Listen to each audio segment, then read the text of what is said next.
arrive later on.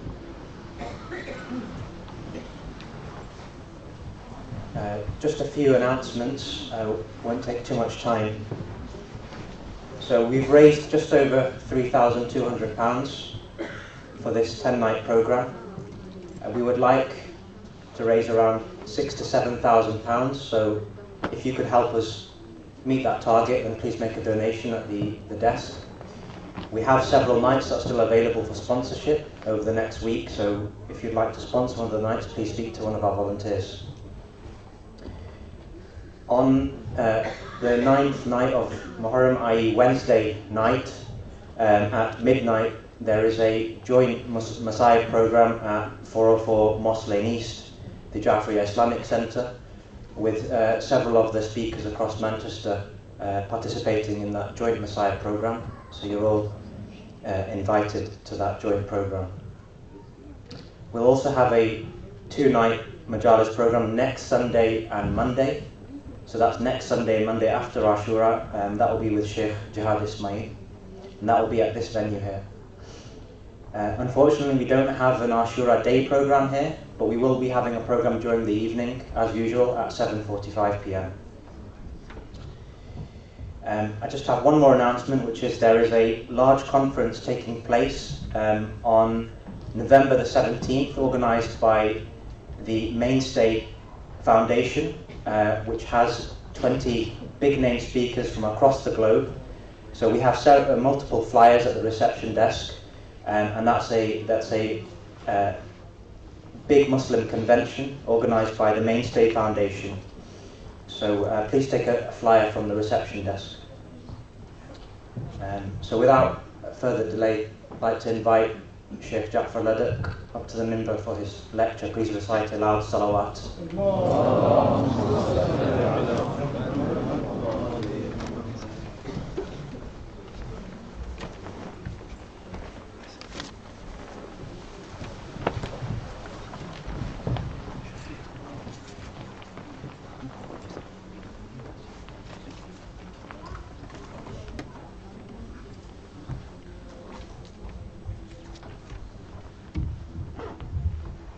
A request for Surah Al-Fatiha to be read out for Sayyid Ali Ishrati, Iftikhar Fatima, Agha Sabir Hussain, Yasmin Kadhimi, and Israr Ahmed, and for all of our marhumin, if we can recite a Fatiha, please.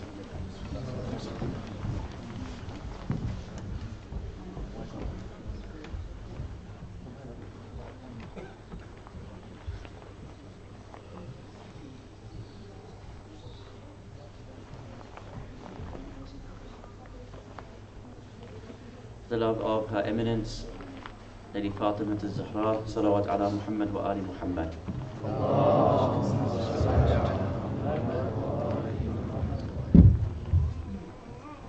And in honor of Aba Abdullah al-Hussein, Salawat ala Muhammad wa Ali Muhammad.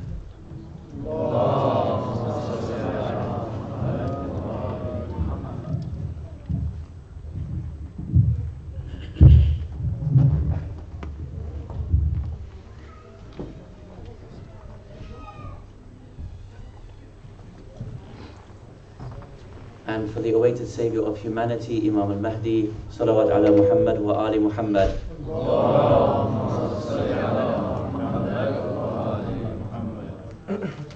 أعوذ بالله من الشيطان الرجيم. بسم الله الرحمن الرحيم. الحمد لله رب العالمين. الحمد لله الذي هدانا لهذا وما كنا لنهتدي لولا أن هدانا الله. والصلاة والسلام على أشرف الأنبياء والمرسلين خاتم النبيين سيدنا الممجد بشير المصدق المصطفى الأمجد محمود الأحمد أبي القاسم محمد وعلى أهل بيته الطيبين الطاهرين المعصومين ولعنة الله على الظالمين من الأولين والآخرين. أما بعد، فقد قال الله سبحانه وتعالى في كتابه المجيد وفرقانه الحميد وقوله الحق. بسم الله الرحمن الرحيم. كنتم خير أمة أخرجت للناس تأمرون بالمعروف وتنهون عن المنكر آمنا بالله صدق الله العلي العظيم صلوات على محمد وآل محمد Awakened Savior of humanity, Imam al-Mahdi alayhi salam, my respected teachers, elders, brothers and sisters, Assalamu alaikum jami'an wa rahmatullahi wa barakatuh. Welcome to our 6th night in which we are looking at the rise and fall of civilizations, responding to the challenges that come about from modernity specific to the Muslim community and the Western community. Last night we spoke about some of the specific challenges that are facing the Western Hemisphere and the European continent. We asked the first question: to whom do I belong? What is my primary and secondary identity? Am I Shia first? Am I Muslim first? Am I British first? Am I human first? And we stated that all of the identities that we're used to having tend to divide us. The moment I say I am Shia, you will say you are Sunni. The moment I say I am Christian, you will say you are Muslim. The moment I say I am British, you will say that you are Pakistani. And all of these identities will seek to divide us and keep us within the narrow sense of our specific identity. That's not to say that there's not value in those identities. The fact is that Allah subhanahu wa ta'ala named us Muslims, as mentioned from the verse, and that the Holy Prophet of Islam, Rasulullah Muhammad sallallahu alayhi wa alihi wa sallam, named us Shia of Ali ibn Abi Talib alayhi salam, which means those are theologically given to us. Others are socially given to us. However, first and foremost, in order for us to be united, we have to see what identity unites all of us, which doesn't allow for division and still allows us to have our own individual identities, but has a primary identity that brings us all together. And that, of course, is the human identity, which therefore must come first. And we show that in the Holy Quran, Allah subhanahu wa ta'ala allows for both identities to exist. He mentions that we are Muslim, and therefore we are responsible to the Muslim Ummah. Elsewhere, the word Ummatan Wahida, that there is one single human community, is mentioned more often than the concept of a Muslim community. Which means from the perspective of, at least by numerical order, and thus because Allah subhanahu wa ta'ala has given it numerical order, Allah subhanahu wa ta'ala tells us that we belong to the human community. Secondly, the fact that Islam, in its truest sense, doesn't conflict with humanity. Whenever we say that we are Muslim, it means that our religion is for the sake of humanity. Why? Because Allah subhanahu wa ta'ala is Lord of all creation. He doesn't pick and choose whom He devotes His blessings to. Therefore, Islam, Shiism should never be in conflict with the need of humanity. Therefore, it's no problem for us to think about bringing together the world under this primary banner. Then we asked, what happens when our communities or our civilizations consciously lie about their own past? This is very dangerous, to be ignorant of our own histories. And we highlighted that in the Quran, the stories of the Arabs came to the Arabs so that they awoke to their own histories, understood where they came from, their responsibilities by virtue of those histories. We also show, for example, the same thing with Banu Israel. How many a time Allah subhanahu wa ta'ala says, Ya Banu Israel, Udhkur ni'mati allati an'amta alaykum. Bring to mind the blessings that were bestowed upon you. Remember your own history and the mithaq and the covenant that you made. In Europe, this is, I argue, the single greatest challenge to the European community, and how Europe is disintegrating in front of our eyes. And those nation states that yesterday came out of fascism and fought against fascism are now slowly going back into those very same dangerous traits. Poland, as we gave an example, in January of this year, has forbidden a public statement to state that Poland massacred Jews in World War II. Yet we know from historical evidence and fact that they massacred Jews. Why would you put a stop to this statement? Why would you forget and purposely cover your own history other than to be in denial of that history? And what happens when you deny it? It may come back out again. Contrast this, for example, with Germany. Germany has, in its own education system, ensured that its school children, the collective memory, the collective consciousness, remembers the damage it did and how it was the source of the deaths of 80 million people in war. Taking on that moral responsibility means that the German community rises above it. They no longer want themselves to be tarnished with that. They want to prove to the world that they can be better than that. And as we stated, they claim they wish to be the most moral society in the entire world. Contrast this then with Britain wrangling with its own past, ignoring it. The United States of America, ignoring it. You cannot go past these problems unless you are ready to tackle them. And if you ignore that you still live in a racial society, you will never become a post-racial society. Those elements will always exist. This is the challenge for our era, in our civilization, or in the Western civilization, because tomorrow, God forbid, it will be the immigrants and the Muslim community that is targeted the same way it was the Jewish community that was targeted 70 years ago. Tonight, we ask a new question, again about the rise and fall of a civilization. And tonight our question is this. We want to ask ourselves, what happens when we live in a post-truth society? What happens when truth no longer matters in a community or in a society? How do you function normally? What are the stages that a post-truth society comes about? And what are the solutions, both given to us from the Ahlul Bayt alayhimus salam, and also from the texts that deal with the specifics that are challenging our society? Imagine now, we are all here. And imagine for a minute that as we talked, Majlis finished, and we're getting our tabarruk, we're sitting with our chai, and we're talking as normal. Imagine now, if none of you could or would trust the other person in their speech.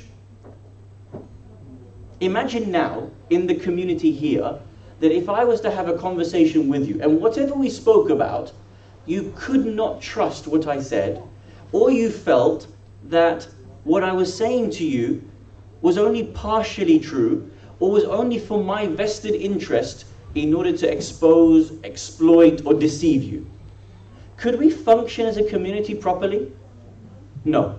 And of course, it would lead to the downfall of our own community.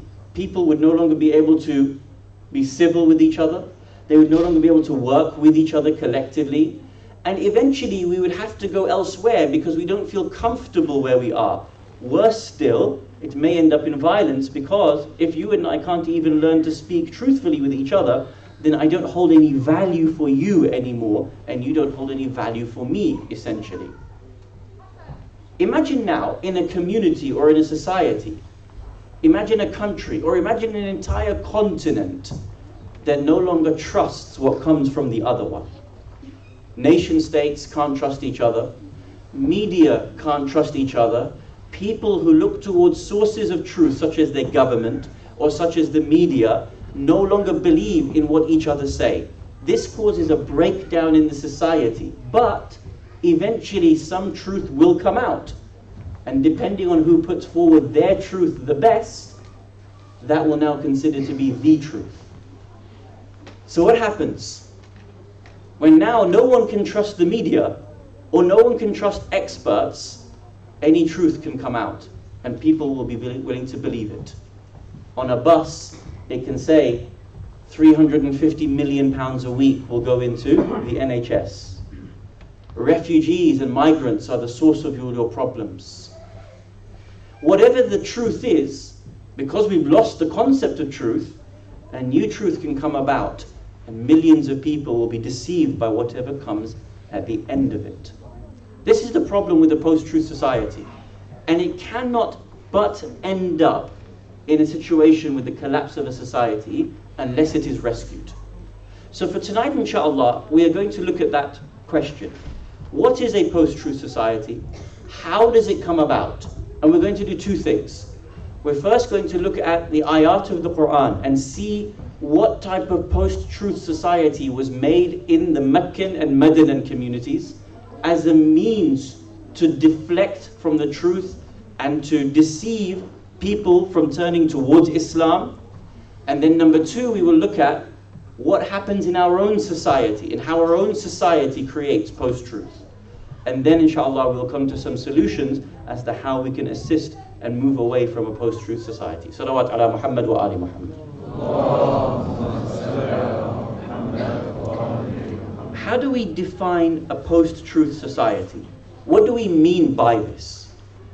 What we mean by post-truth is that we are now living in an era past where truth matters. The social currency which you and I live by, when we go to meet a friend, we go into a shop, when we listen on the news, when we buy a newspaper, we have an assumption that says, I can trust what you have to say. A post-truth society starts from the opposite point and says that society, by and large, no longer trusts each other. The social currency of truth and accuracy no longer have a place within the society. No longer can I believe what you say, and no longer do I think that you are accurate in what you say. So even if you're telling me some element of truth, I don't believe it's the entire truth or a proper truth. It's only a truth for the sake of you being able to tell me what you want me to be able to hear. There's no accuracy in what you're saying. Now, this has eventually, over a period of time, come out to be termed fake news. And you'll know our friends, especially Trump and others, whenever they want to say, I don't believe you, whenever they want to undermine what you have to say to them, immediately it's very simple. Fake news. Fake news. The failing New York Times. The lying Washington Post. Fine, I agree. We have problems with many of those outlets. But now the whole concept of labeling everyone and everything that disagrees with you has a fundamental problem, doesn't it? Because then no longer are you willing to listen to anyone other than yourself. What happens when you think that you are the center of the universe?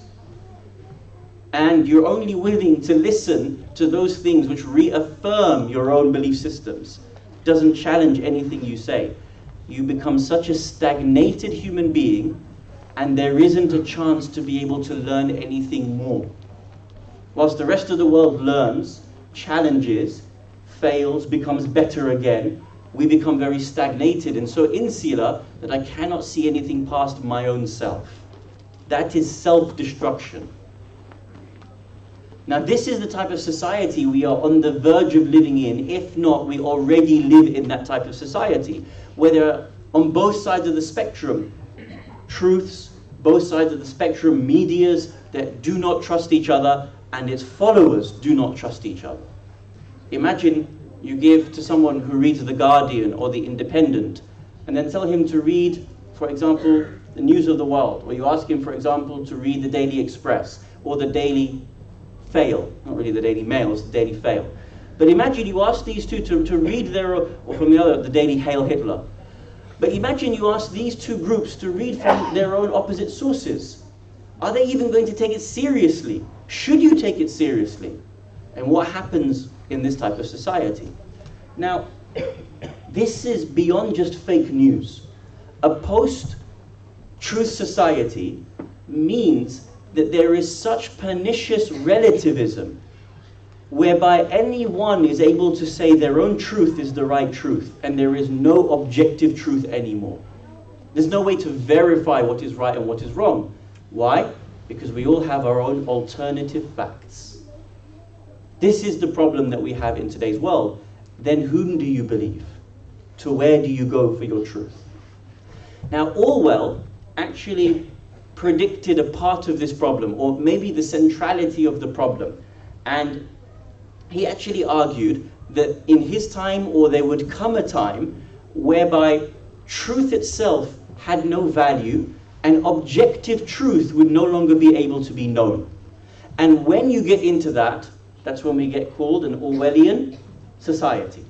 So I'm bringing with me some ayat, and I want to show you firstly this quote from George Orwell in one of his essays. And you'll see exactly what he's trying to say, whereby history, when it's written, you no longer can trust from whom it's coming from. The source itself cannot be trustworthy. Now, if history is not trustworthy, the people who are writing and telling you what's happening in the world is not trustworthy, you don't know what is true and what is not true. You're in the sticky position of not being able to understand what is truth and what is false. George Orwell, he didn't write this in the year 192 AD. He wrote it in the year 1942. There's a slight typo there. I blame Sayyid Jaffer. Where is Sayyid? Maybe I wrote it wrong and he copied and pasted it. George Orwell, in his 1942 essay, looking back on the Spanish War, he says the following: this kind of thing, and of course he's talking about history being falsified, fading out of the world, the chances are that those lies will pass into history. The history books that we read, we study in school, will be filled with lies. How will the history of the Spanish War be written? If Franco remains in power, his nominees will write the history books, and school children will learn about it for generations hence. But suppose fascism is finally defeated and some kind of democratic government is restored in Spain. Even then, how is the history of war going to be written? For, as I have pointed out already, the government also dealt extensively in lies. Meaning, nor can we trust education, nor can we trust government. Can you see the problem that Orwell is raising? If you don't trust education, because you don't know who's writing it, and you can't trust government, from where do you get your truth from in the world? Yet, after all, some kind of history will be written. And after those who actually remember the war, they're the ones who are dead. The ones who remember the war, the ones who were in the war and can tell you what actually happened, they're dead now. So where do you get your truth from? He concludes, it will be universally accepted, whatever is written down for you. So for all practical purposes, the lie will have become truth. Please remember that last line. The lie will become the truth. The Quran and the Ahadith are explicit and detailed when it comes to this issue about media, when it comes to the issue of not being able to find truthful sources, and being careful of the relationship between government and media in their pulling the wool over your eyes. For example, Allah subhanahu wa ta'ala says in the Quran, specific to the story of Musa alayhi salam, Bismillah ar-Rahman ar-Rahim, Inna fir'auna wa hamana wa janudahuma kanu khati'in. Surely Pharaoh and Haman and their armies, they were of the evildoers, the sinners. Our commentators tell us what is being referred to here by their two armies. Inna fir'auna wa Haman. So we know Fir'aun. Fir'aun in the Quran represents what? A pharaonic government, an unjust system. Haman represents his doer, the person who did the bidding on his behalf. So you can break this down into elites, you can break this down into the powerful, and then of course you also have the magicians who were the religious sect, the religious side, and between these three made up the power at that time. Haman has an army. Inna fir'auna wa hamana wa janudahuma. And their armies, their two armies. Our Mufassirin comment and say, well, we know what Fir'aun's army was, right? What was the army of Fir'aun? Literally an army. What did he have? He used to chase Musa alayhi salam. They got to the Red Sea, it parted, they went in, they were all drowned. This was his army. They actually had weapons, they were on horseback. But what was the army of Haman? Any ideas? Say again. Money, yes. And? Propaganda. He was the elite, and through his power, and through his money, he was able to do things on behalf of the government and set what people were able to see. You remember in the Quran, Pharaoh says to Haman, build me that building that's so tall that allows me to go up and fight the God of Moses. Do you remember that? So what does he do? He starts to build it. The idea is what? It's just propaganda. The followers of Pharaoh are seeing a giant building being made. Now when Pharaoh says, I'm able to fight the God of Moses, here is some sort of visionary, some sort of visual evidence. So who did it? Who created the propaganda? Fir'aun instructed it as the government, as a tyrannical government. But there was a media outlet to be able to push the agenda, push the narrative, push the propaganda, which was funded by Haman. Ultimately, these two worked together. The army of Fir'aun was a literal army. The army of Haman was the propaganda that he could create that kept the thinking of the people in such a way. You'll remember very famously how badly the propaganda came by the time of Amir al-Mu'mineen, Ali ibn Abi Talib, salawatullah wa salamuhu alayhi. When Imam salamullahi alayhi was struck on his blessed head on the night of the 19th of Shahr Ramadan, the people in Syria, when they heard about this, what did they say? Ali is in a masjid praying? What a strange thing this is. We've never heard of this. Yet, this is the same Ali that was born inside the Kaaba. The same Ali that had his wilayah announced inside Masjid Nabawi, having given his ring in charity in Salah. But when he struck on his blessed head, the amount of propaganda that had taken place, the amount of falsities, living in a post-truth society where truth and accuracy was no longer a social currency, it had been taken out, and as a result, Muawiyah and his lackeys could say whatever they want, and eventually a large part of the ummah actually believed, na'udhu billah, that Ali ibn Abi Talib alayhi salam didn't even pray, wouldn't even go to the masjid. Can you see how a post-truth world works? Can you see how quickly a community can get swept away? Believe me, ask yourself this question. If you lived in Syria at that time, be honest with yourself. Would you have also said that about Ali ibn Abi Talib or not?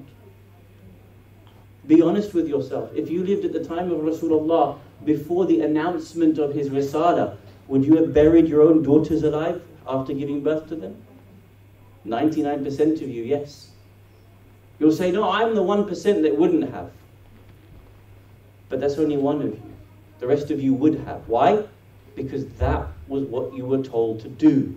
That's what you were told to think. That's what you were told to respond with socially. And you would have done it. It's very difficult to imbibe that question. No, there's no way I would have buried my daughter alive. There's no way I would have been, with the Kufans and turned my sword against Hussein ibn Ali. But reflect on it and you'll see how much the society affects you. How much living in a society can change the way in which you think against your own knowledge of truth. This is what the Quran is telling us. Now for us to understand, we will go inshallah into the 4 stages of a post-truth society. How does it actually happen? And inshallah we will do 2 things. We will look at ayat and mention it from the time of the Prophet, and then we will analyze it in terms of our own time and just mention some commentaries, and you will see how a post-truth society comes about, and then inshallah we will try to talk about some of the solutions. Salawat ala Muhammad wa ali Muhammad. Allahumma salli ala Muhammad wa ali Muhammad. Now, the first thing is, in order to create a post-truth society, the first thing that needs to be done is to remove or muddy the notion of truth itself, objective truth. For you and I, there is an objective truth. Allah subhanahu wa ta'ala huwa al-haq. Allah is haq. He is the absolute truth. And what He gives to us, therefore, is also the absolute truth. And we are able to find out what is true and what is false by various different means. Be it, for example, through the Quran, be it, for example, through our human experience, be it through certain scientific evidence, whatever it may be. In order for you to move past all of that, and to say that none of that can truly determine proof itself, you can't just call it false. You can't just call it fake news. You have to layer the foundations first. How do you lay the foundations? The first thing you do is to raise the question, is there such a thing as an objective truth? Thank you so much. Allah bless you. We have to ask ourselves, how do we do that? The first thing is for people to be able to muddy the concept of what is true and false in the first place. They have to be able to question the notion of truth in the first place. Here, Allah subhanahu wa ta'ala quotes a group, especially from Mecca, whereby these people in Mecca questioned whether there is such a thing as life after death. The idea was to demonstrate in the Quran that in Medina there were certain types of thinking and challenges, and in Mecca there were certain types of thinking and challenges. In Mecca there was polytheism, and we spoke about polytheism as an example, creating a stick and stone and then worshipping it, that clogs or shackles the aql, so you no longer can think properly. Then there was atheism, outright disbelief in the existence of a God. And then there was just sitting on the fence. Yeah, maybe something happens, maybe something doesn't. Don't really know. Maybe not.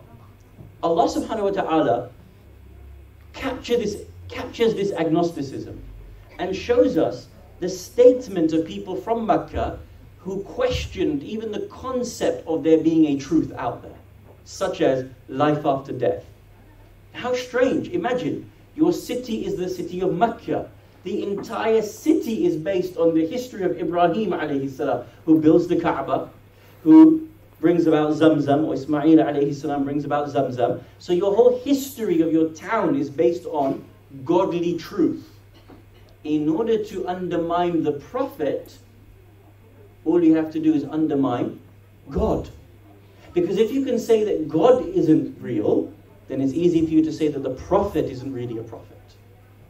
But if you accept that a prophet can come, then where does he come from? He has to come from Allah subhanahu wa ta'ala. Do you see that? So the Meccans didn't do it the other way around. They didn't start by going, no, we don't believe in prophethood. Because they couldn't. Because their entire city was based on Ibrahim alayhi salam. Deny God, and then you can deny Rasulullah. So what did they do? Allah subhanahu wa ta'ala captures their statement. وَقَالُوا مَا هِيَ إِلَّا حَيَاتُنَا الدُّنْيَا نَمُوتُ وَنَحْيَا وَمَا يُهْلِكُنَا إِلَّا الدَّهَرِ. And they say, there is nothing but our worldly life. There's nothing but dunya. You might live 20 years, 50 years, 70 years, khalas at the end of it. We die, we live. Nothing destroys us except time. After 70 years, we'll go into the ground and we'll be worm food, and that will be the end of that. So why not just have fun whilst you're here? And they have of that no knowledge. They don't speak with any knowledge. So the first thing was that we need to be able to undermine the concept of truth itself. This was happening at the time of the Prophet. In our own context, probably the philosopher that challenged the concept of truth, objective truth, was Friedrich Nietzsche. He made a famous statement. He says, there are no such things as facts. There are only opinions. When Nietzsche came and said this shook the philosophical world. My God, he's right. There's no way for us to be able to find out what is truth. You have your truth, and I have my truth. And let's just leave it at that. This comes from the post-enlightenment thinking, because the moment you get rid of God, then there is no way to discern truth. Because A text that comes to you from God is valueless now. A prophet that comes to you is valueless now. So Nietzsche started this by stating, there is no fact, there is only opinion that comes from it. Now, having laid this foundation, the second stage of living and creating a post-truth world is what? Here, the second stage is that we undermine the traditional sources of knowledge. Instead of allowing knowledge to come from the Quran, or allowing it to come from Imam, or allowing it to come from somewhere we trust and have verified, the second stage of bringing about a post-truth world is what? To undermine the traditional sources of knowledge. Now, Allah subhanahu wa ta'ala has many, many, many verses of this in the Quran, and I will only show you a couple, inshaAllah. The first one, Allah subhanahu wa ta'ala says in Surah Hajj, Bismillah ar-Rahman ar-Rahim, وَمِنَ النَّاسِ مَن يُجَادِلُ فِي اللَّهِ بِغَيْرِ عِلْمٍ. And of the people is he who disputes about Allah without knowledge. And what else does he do? وَيَتَّبِعُ كُلَّ شَيْطَانٍ مَرِيدٍ. And he follows every rebellious devil. So now this person has no knowledge of truth, no knowledge about God, but he decides to yap away. So what does his speech do? It undermines where truth normally comes from. Instead of you taking truth from God or from Quran or from fact, anyone can now chat whatever they want. Trump can say what he wants. May can say what she wants. Boris says what he wants. And it's all fine. Why? Because as Nietzsche said, there is no truth. There's just opinions. Why can't Boris's opinion be as valid as fact? Why can't Michael Gove's opinion be as valid as fact? Why can't Nigel Farage, his opinion, be as valid as fact? If he tells you that there are 1 million refugees on the border ready to come over, but there's a picture that says otherwise, it doesn't matter. Because your dear leader Farage has told you it. And you have to accept it. Because his opinion is as valid as any other. And of people is he who disputes about Allah without knowledge. Again, Allah subhanahu wa ta'ala mentions this, but in a different way. وَمِنَ النَّاسِ مَن يُجَادِلُ فِي اللَّهِ بِغَيْرِ عِلْمٍ وَلَا هُدًى وَلَا كِتَابٍ مُنِيرٍ. This time, person will debate about Allah, but without knowledge or guidance or an enlightening book. Now, in this issue, you can see what happens when you begin to take knowledge from someone who doesn't have knowledge. If you take from someone who himself doesn't have knowledge, what happens to you? This was the second stage of dealing with this. Now, in our own time, it's very interesting the way in which this concept has happened, and undermining traditional sources of reliable knowledge. Now, what they actually did, you'll remember our friend Michael Gove during the Brexit debate. Does anyone remember what our friend Gove said? What did he say about experts? Does anyone remember? What did he say?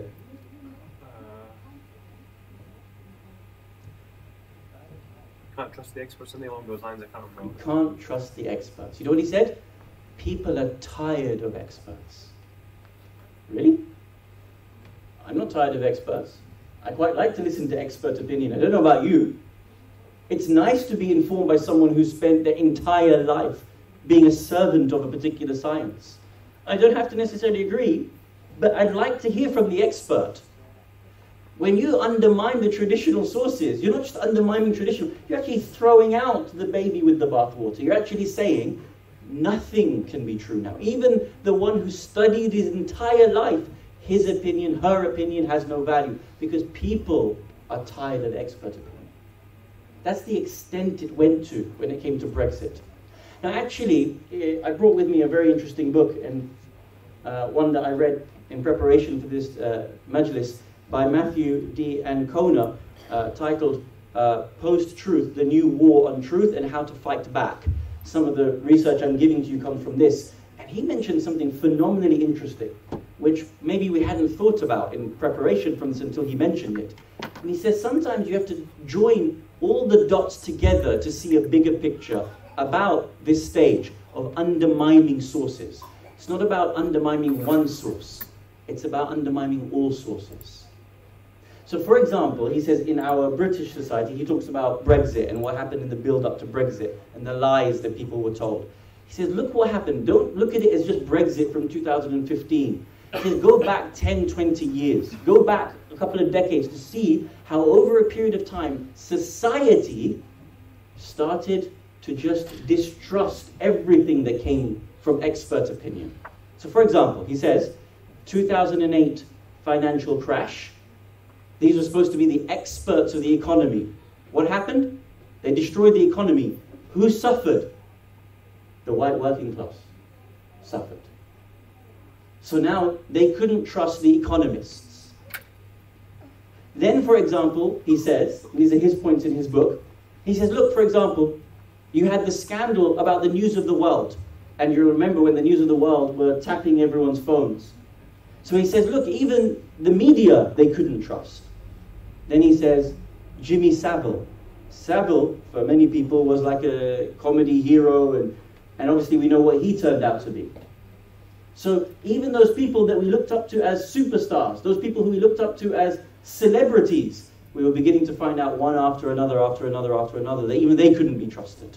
So that was eroded.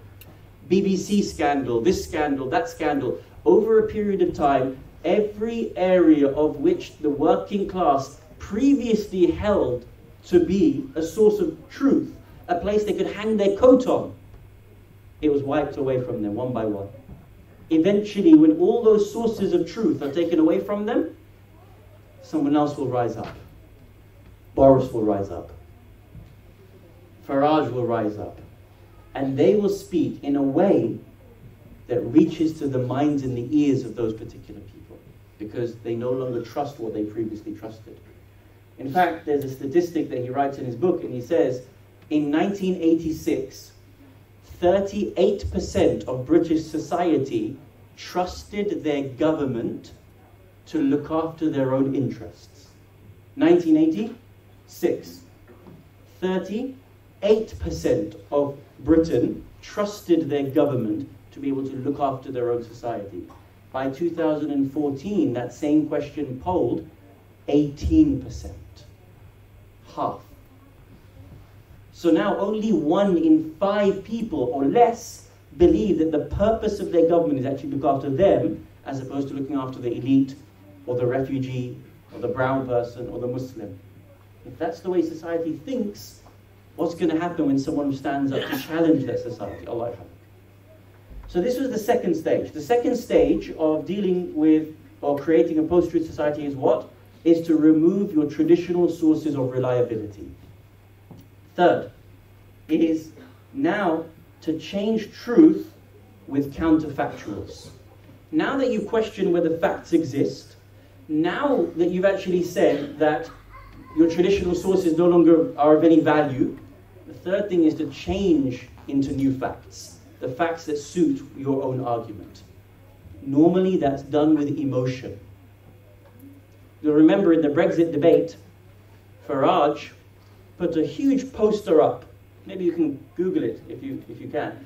And it said, breaking point. Does anyone remember that photo?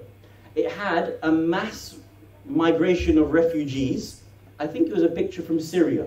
People leaving a bombed town from Syria, carrying all their belongings on their back, Muslims, sisters in their hijab, walking. And then it just said, breaking point. It didn't need anything else. In fact, according to studies, and even by people like Aaron Banks, the head of the Brexit Leave Committee, he said there were 2 things that helped us win that campaign. He said the Stay In campaign came with facts. If we leave, the average household will lose £38 per week from their salary. Boring. Who cares about facts? We certainly don't want to hear from experts anymore. You know, nerds, right? But the Leave campaign didn't go on fact. It went on pure emotions. Breaking point. Brown people coming to this island. We can't have any more of them, bringing with them their ray guns. And so, the imagery was more important than the fact. If we leave, every household will be an average of £38 per week poorer. Boring. Breaking point. £350 million per week for the NHS. That's what they changed. They took away facts, they brought counterfactuals, and just embedded that in the root of, Assalamu alaikum. They embedded that in the root of emotion. Now, here, counterfactuals are a very important part of the Holy Quran, or the way in which the Quran speaks about how the Meccan and Medinan societies challenged the veracity, the truthfulness of the Holy Prophet of Islam, Rasulullah Muhammad sallallahu alayhi wa alihi wa sallam. The first thing was that the Meccan society, the Medinan society used to say about the Holy Prophet of Islam, he's just making stuff up. Don't listen to his facts, listen to our facts. The first thing that they've said, قَالُوا أَسَاطِيرُ الْأَوَّلِينَ. These are just stories of the ancients. They've got no value to them, no truth. Yeah, we've heard of Hud and Saleh and Shu'aib. What difference does it make to your life? You're the Quraysh.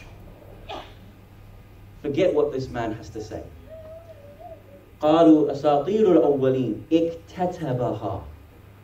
It's projection. They were making up things, but what did they say about the Prophet? He just writes his own story. He plagiarizes from the Bible. This was the way they created counterfactuals. Instead of admitting that they were the ones making up things, they projected that onto the Prophet. The Prophet is making up things. No need to believe the Prophet. اكتتبها فهي تملى عليه بكرة وأصيلا. He just gets it dictated to him. He goes to these monks, these Christians. He learns about the stories of Adam and Nuh and Ibrahim. And then he comes and says, this is the revelation of the Quran. You know what the Quran said? It said, no, you guys are the ones who are making this stuff up, not the Prophet. The Prophet is telling the truth. He was as-Sadiq and al-Amin. And why is it now that he is not as-Sadiq and al-Amin? You are the ones who are creating falsities from your own books. What did the Quran say? فَوَيْلٌ لِلَّذِينَ يَكْتَبُونَ الْكِتَابَ بِأَيْدِيهِمْ ثُمَّ يَقُولُونَ هَذَا مِنْ عِنْدِ اللَّهِ لِيَشْتَرُوا بِهِ ثَمَنًا قَلِيلًا. The people, the book, Ahlul Kitab, their priests, their rabbis, would just make up the commentary, or not even the commentary, the meanings and the actual books themselves. They would just write it with their own hands and say, this is from God. هَذَا مِنْ عِنْدِ اللَّهِ. What they accused Rasulullah of was counterfactual. What they were doing was just making things up for their own selves. Woe to those people who write the scripture with their own hands. And then they say, هَذَا مِنْ عِنْدِ اللَّهِ. This is from God. In order to exchange it for just a small price. Fame, popularity, power, leadership inside Medina in Mecca. Woe to them for what their hands have written. And woe to them for what they have earned.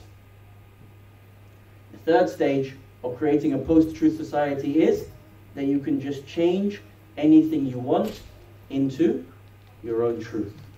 Last was the collusion stage. He says in his book that the fourth stage of a post-truth society is now that all these counterfactuals are in place. It's all emotion, lies. You will end up going along with it. Either you will know or you won't know you're doing it. You will just nod along. Yes, all of those immigrants, they're coming. And what happens? We end up thinking that they are the problem and that they're the ones that are causing the issue. We just nod along. What happened at the time of the Prophet? The Meccans were told all these liars. He's a madman. He's a soothsayer. He wants to take you away from your gods. Every lie possible was created, and vast majorities of the Meccan society just believed that that was what about the Prophet. So now, having understood the way in which a post-truth society is created, Islam must have solutions. And even experts, I know we don't listen to experts anymore according to Michael Gove, but you have to bear with me and let me tell you what the experts say about dealing with the post-truth society. We have hadith from multiple ai*imma alayhimus salam. but I'll give you one, inshallah, for brevity. And that is from our 10th Imam, Imam Ali al-Hadi, salawatullah wa salamuhu alayhi. Imam al-Hadi alayhi salam is a very important hadith. And in fact, inshallah, when you all go to Samara next, may Allah take you this year and every year, when you go into the food hall and you take some of the tabarruk, you know, they will serve the rice, you will actually see this hadith written inside the food hall. You will see it up there written, in the Arabic at least.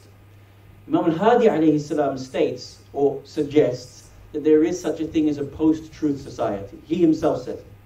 He doesn't use the word post-truth, but in the hadith it's clear. He says there are times when a society will be based on truth, and there's times when a society will be based on falsities. How should you react? He says the following, it's very interesting. He says, when you live in a society that is primarily made up of liars, you have to be skeptical when people come to you and they talk to you. But when you're based in a society of people who are truthful by their nature, and you know the society can be trusted, it is wrong for you to second guess that person when they come and talk to you. How amazing that we have such a hadith from A'imma alayhimus salam. And why would Imam al-Hadi alayhi salam say it in his time, during Banu Abbas? Can you imagine what was going on in that time, in order for him to have to tell his own Shia that if you live in a time where people by and large are not truthful, don't trust what they have to say. Look into it, verify it. In fact, the Quran tells us that, doesn't it? When a fasiq comes to you, فَتَبَيَّنُوا, you must make clear, you must challenge, you must verify that which comes to you. The first thing, brothers and sisters, is that in our time, when news comes to you, you must verify where it's coming from.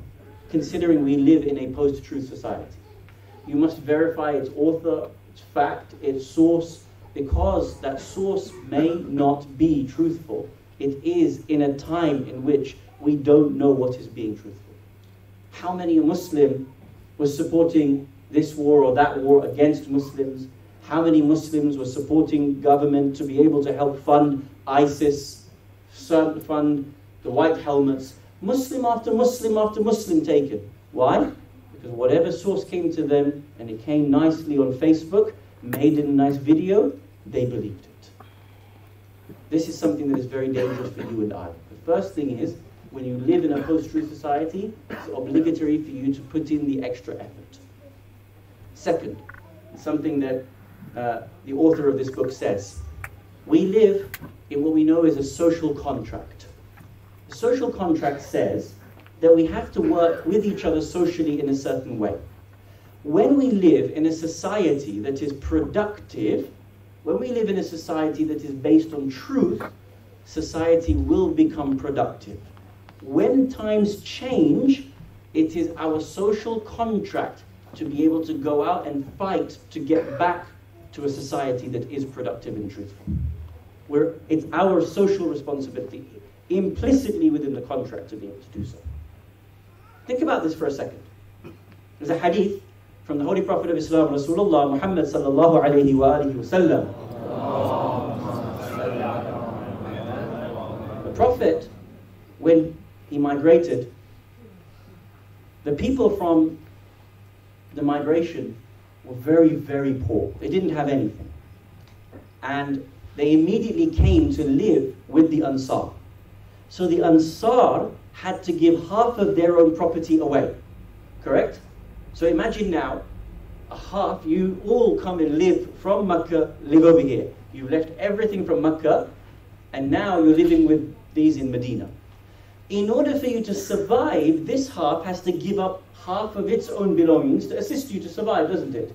It might be that they give you their house, it might be that they give you their camel, it might be that they give you half of their business. And over a period of time, the hadith says that when the Muhajirin were working on the farms in Medina to produce dates, eventually they became a good produce. So now it was the responsibility of the Muhajirin to collect the dates and then divide them up. And they would then give half the dates back to the Ansar, 50-50, as per the original agreement. The hadith says, and think about this if you and I could do this in Medina for real. The Muhajirin, out of gratitude and thankfulness to what the Ansar did for them, they used to add stones to their own half and give more from their own half to that half. So it looked equal, but really in this pile were stones that made the pile of dates bigger, but on that side they would give from their own in order to be thankful for what the Ansar gave to them. So now they would come and they would try to do these little tricks. They would say to the Ansar, here you go, you can do this. Over a period of time, the Ansar figured out what was going on. So eventually, they changed tactics. You know what the Muhajirin did in the hadith? The Muhajirin said, what we'll do this time is we will make our pile slightly smaller, their pile slightly bigger, and then we'll tell them to choose. Instead, the Ansar came and again chose the smaller pile for themselves, giving the even larger pile to the Muhajirin. Muhajirin said, you know what this time we're going to do? This time we'll double trick them. We'll make our pile bigger, but we'll fill it with stones. We'll make their pile smaller, because they'll take the smaller pile, but we'll make it with the dates. Again, the Ansar gave the real bigger pile back towards Muhajirin. When they trust each other, when a society works for each other, you can see why the Muslim society became so successful at the early times. Because there was that love, that unity, that wanting each other to do better. But the social contract states that when you live in a post-truth society, you and I have to work harder to be able to find balance and justice within it.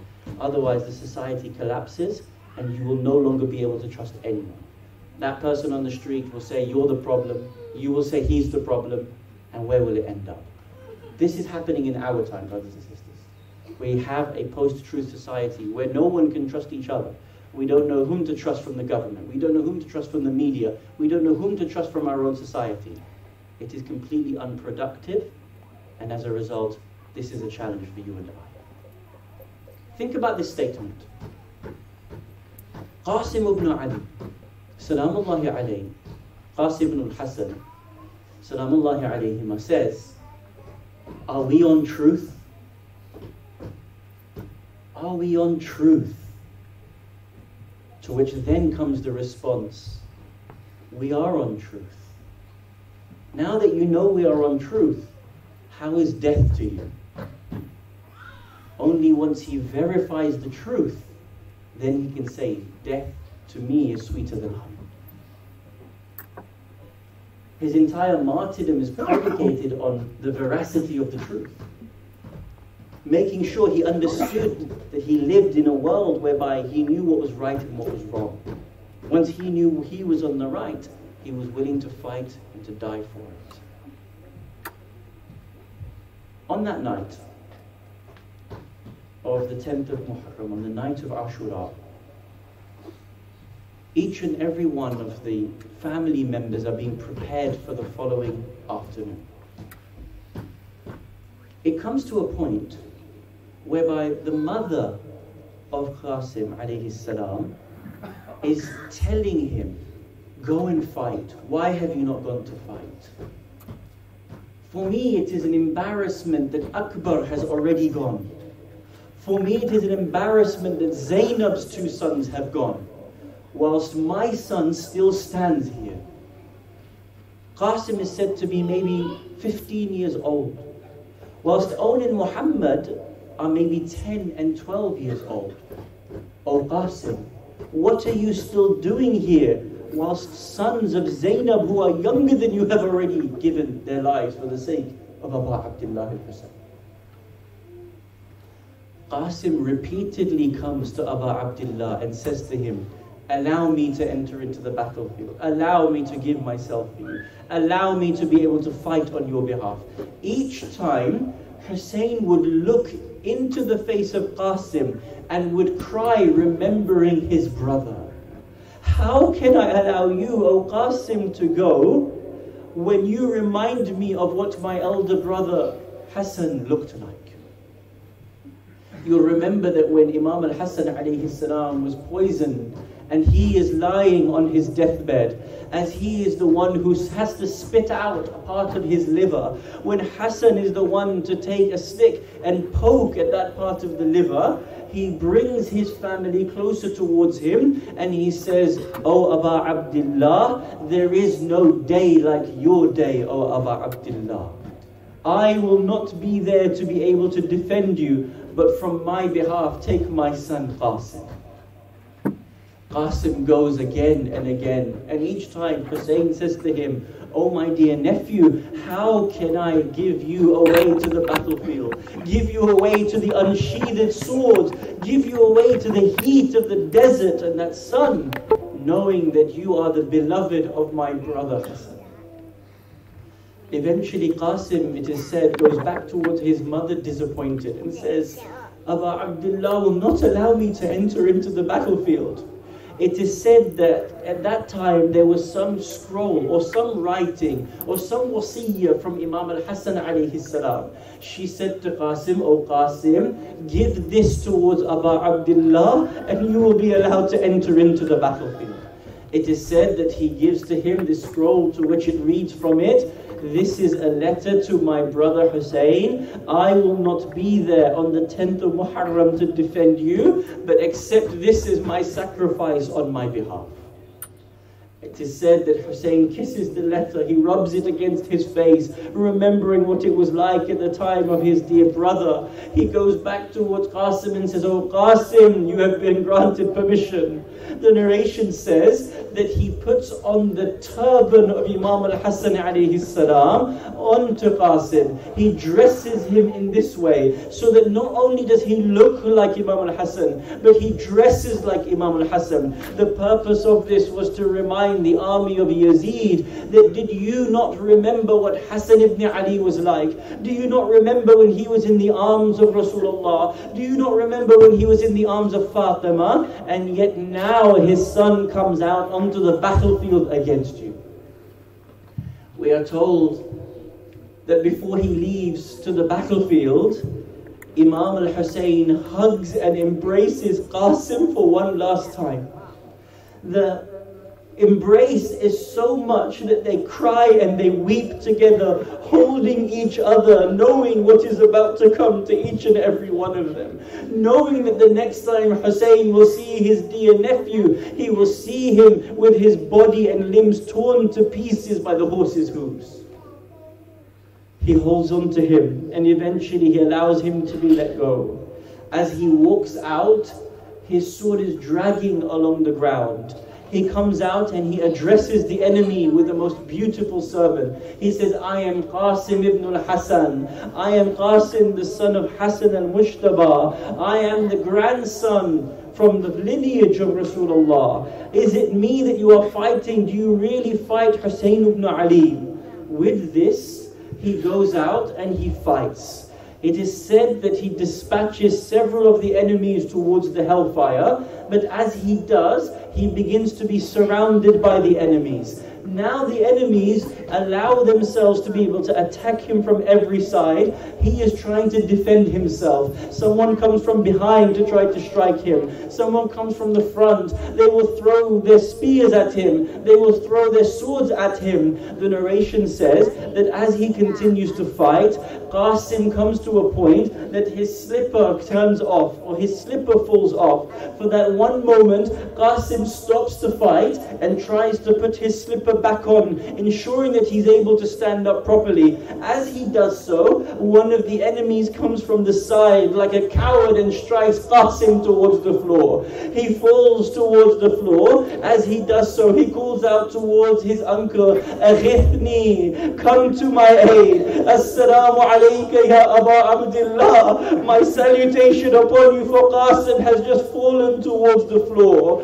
The narration tells us that as Hussein comes out, out that some of the horses begin to ride, and whilst Qasim is lying on the floor, his body is there. The horses trample upon the body of Qasim ibn al-Hassan whilst he is still upon the floor.